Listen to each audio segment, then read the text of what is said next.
Okay, so this video is about the crickets and how the crickets they are getting stuck in the cracks of pavement when it rains. The water and the water mixes with the mud, and those the cracks in between the pavement and the grass area, crickets can fall down in this and get stuck. I saw it happen to one. Like, if it wasn't for me being able to move it out, it was gonna be stuck in its doom, just stuck in the pavement until it died. So one of the reasons crickets are making sounds at night is because they're lonely. And the moment you go up to a cricket, they will stop making their chirping sound. And so they're making the sounds at night because they're lonely. But yeah, so like, I'm gonna try to explain this again. I don't think I explained it very well. You have the sidewalk. Here's the grass, and then the grass and the sidewalk. So then you have this area right here where crickets go down in, but like it's like a danger area for them too, because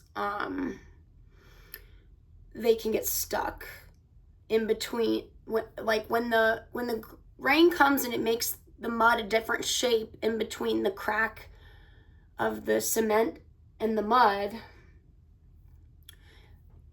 it can become an area where crickets can get stuck. So yeah.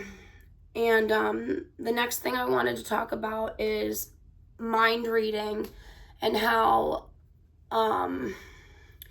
mind reading at one person can't really be real, because in a room of 5 people, how do you know who originated the thought? Like, I don't know. That's just something I've thought about, because I know they say, like, when you get involved with the Bible, they say that the Lord tests your heart and mind and all your thoughts and that kind of stuff. And what really gets me thinking about is, how can anyone know who is the originator of a thought in the room? Like, what if it's the Lord? What if it was his mind came up with the bad thought, or whatever thought it was? And then also, I realized cigarettes can be flavored. Like, there could be strawberry cigarettes, chocolate cigarettes. I think we just need to take that leap in society and make that move so we can have some cooler cigarettes. And then the bees and flies are not supposed to be at the trash can. Like where I lived at this one apartment complex called Hayden Lofts, like they were all at the trash can, the bees and the flies. And my apartment was on the first floor, and I started putting bananas and apples. Like, when I was done with an apple core, I would put it outside. Lo and behold, all of those bees and flies came to my doorstep and were feasting on the bananas and apples I would put out. I put the banana peel out. Sometimes I would just put a whole banana out, and they would disintegrate this banana.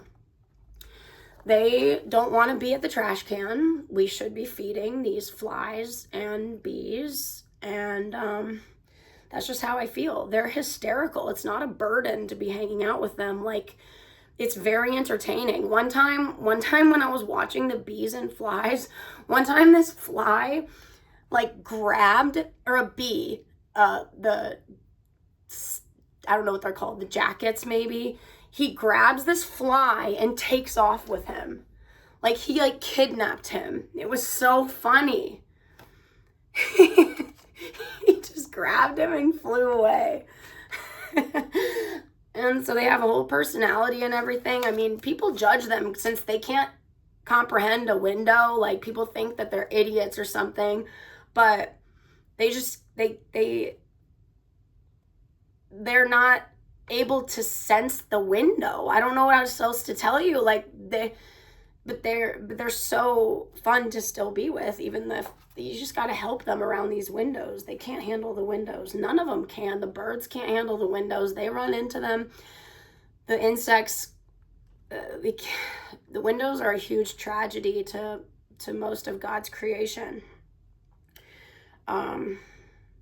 Yep, and that's it for this video. All right, thanks for watching.